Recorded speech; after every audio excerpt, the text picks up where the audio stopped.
The White County Commissioners have approved a large-scale solar farm, pushing aside moratoriums and ordinance revisions. So this has been a big deal up in White County.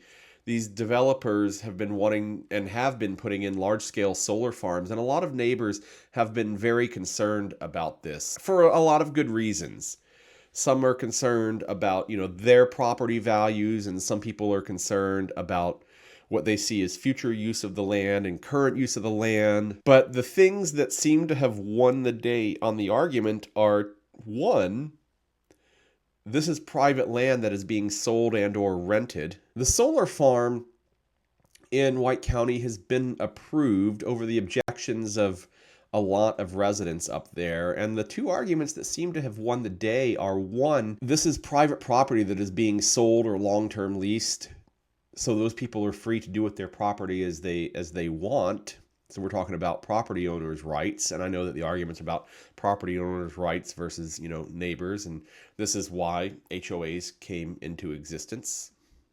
But two, and what I would say is a lot of argument and concern over the future of renewable energy and what that is, and a lot of pushback on that solar is not the solution. And again, I don't want to get in any sort of controversy, but I don't think, for the most part, that any sensible person thinks that wind or solar or nuclear or coal or name any other energy source is the answer. I think that we're at an interesting period of history where we're figuring out the next thing. And I personally think that we kind of have to try all of the things, and some of them will work great and some of them won't, and we'll look back and laugh at some of the choices that we made and wonder why there were things that we didn't do. So, generating more electricity through solar, I think in the short term is a good idea. So there's going to be a 1,000-acre solar farm a mile west of Chalmers. And over the 35-year lifespan, the county's going to get $38 million in property taxes. So that ain't nothing. It's going to be 250 megawatts and should power up to 20,000 homes. And what they say, what the development company says, and if you understand much of anything about the distribution network, is most of the power will stay here locally. This is a direct quote here.